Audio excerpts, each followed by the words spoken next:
শুয়ে পড়ো শুয়ে পড়ো।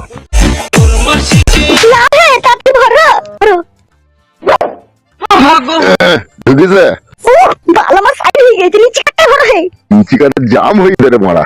জাম নাই হালকা করে লাগিয়ে খেল মারো। বাবা রে, একবার ভরার সঙ্গে সঙ্গে টেনে নিলে তোরে মারা। এসো এসো নারকেল বেগম এসো। আজকে হাসা কিছু নাই গো, টাকা নিতে এসেছি। বসো এখানে বসো। হ্যাঁ বলো নারকেল বেগম। যে পয়সাটা দাও, অনেক কদিন তো হয়ে গেল।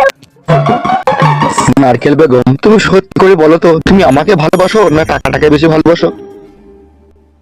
এখন এরকম কথা বলছো কেন তুমি? আমি তো তোমাকেই ভালোবাসি। পরীক্ষা পরীক্ষা করছি তোমাকে। এবার কি করবে বলো?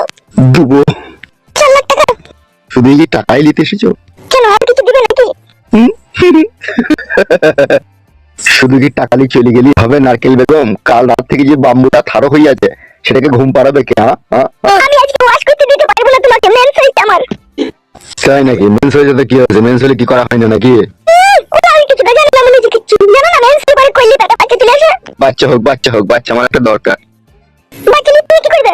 আচ্ছা আমার একটা দরকার, আমার এত বিষয় সম্পত্তি আছে, এগুলোর মালিক কে হবে? যে আমার পেটে যে ছেলেটা হবে তাকে মালিক করবে নাকি? আমার মন তো সেটাই চাইছে নারকেল বেগম। যা ভালো মতো করো তুমি, আমি কিছু বলতে চাই না তোমাকে। এটা হবেও না তোমাকে কিছু, ঘরে চলো। কি করবে কি করে গিয়ে? সব সময় তোমার রস লেগেই থাকে বলো। ঢামনা চুদামা চলো। চলো মারি চলো।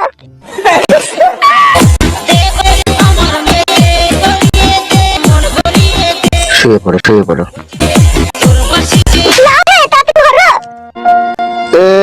লেওড়া, এ তো মনে হয় আফ্রিকার জঙ্গল, তো মারা পরিষ্কার করোনি নাকি?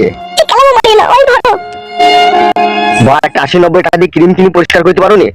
তোমার তো কাছে বলে কিছু ক্রিম কিনে পয়সা খাইলি কি আর ওটা জঙ্গল লিখতে বলো? আমার ভরো ভরো, বেশি কালামো মারিও না, ভরো। ঢুকেছে? ভালো মাছ সাইড হয়ে গেছে, নিচে কাটা হয়, চিকাটা জাম হয়ে যায় মারা। জাম নাই হালকা করে লাগিয়ে খেল মারো।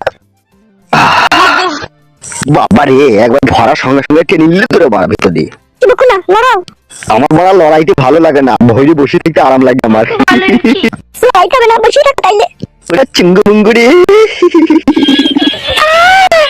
ভাই করলাম তো তা বলছো? তুমি কিছু বুঝো না। কি হইলো? বালু কামার উপরে একটু ঘুরতে করে নিচে ঘোরা। নিচেটা জাম হয়েছে। তারপর বাইকে ভরো। বেরিয়েছে? এবার ভরো।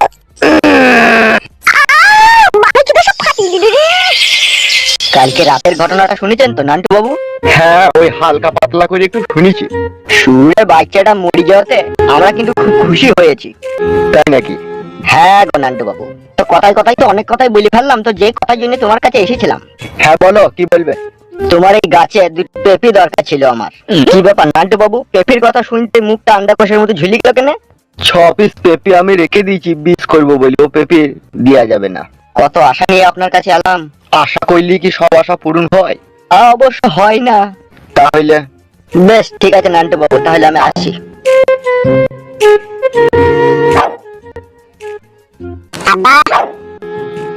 বাজারে যাচ্ছিস নাকি? ভাই তোমার কাছে পেঁপে নিতে আসেনি? কি বলছিস? তাহলে কি করতে চাইছিল? আব্বারে কথাতে বললে বুড়ো দাদু দাদু গো ছেলে পেটে শুধুই বাতাসে। কি আর কি মারছিস? কি আর কি বললে হবে আব্বা? তুমি আমার থেকে বয়সে কত বড় তাও বুঝতে পারলা না, ধরতে পারলা না। কি বুঝতে ধরতে পারবো? ওই জন্যই তো বললে বুড়ো আব্বা আব্বা গো বাল পেকেছে শুধুই বাতাসে। খেলাবো খেলাছো দেখো তুমি। ওই তো ভালো কথা বলতে গেলেই তুমি কেন খাই। বে এটা কি হয়েছে বলবি তো? শালো পেপিলিতে আসেনি কো, ও মানে এসে বলছিল না জনতা সাহেব মরে গেছে, মানে জানতে দিয়েছিল যে ওকে কে মার্ডার করেছে, বুঝতে পেরেছো? তাই নাকি? হ্যাঁ গো আব্বা, মানুষকে চিনা বড় দায়। বাজারে যাবো, পয়সা দাও। পয়সা কথা বললেই বাড়াতাড়ি চুলকি উঠে কেন তুমি? এই নে ধর। কি দিবি কি বাজারে? ইলিশ মাছের মাথা দিয়া হবে কচু শাক, তাই তো বাবা দিলেন টাকা করতে বাজার হাট।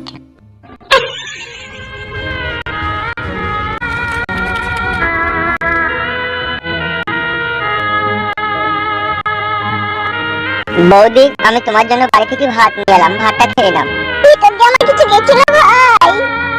তা বললি তো হবে না বৌদি, নিজেকেও তো বাঁচতে হবে বলো। এইভাবে কি আমাকে একা রেখে চলে যাবে, আমি ভাবতে পারিনি ভাই। কি আর করার আছে বৌদি, কার কোথায় কখন মৃত্যু লেখা থাকবে এক ভগবান ছাড়া আর কেউ বলতে পারে না। তবু ভাই এই ভরা যৌবন নিয়ে যে আমি বিধবা হয়ে গেলাম, আমি কি করে এই জীবনটা কাটাবো ভাই?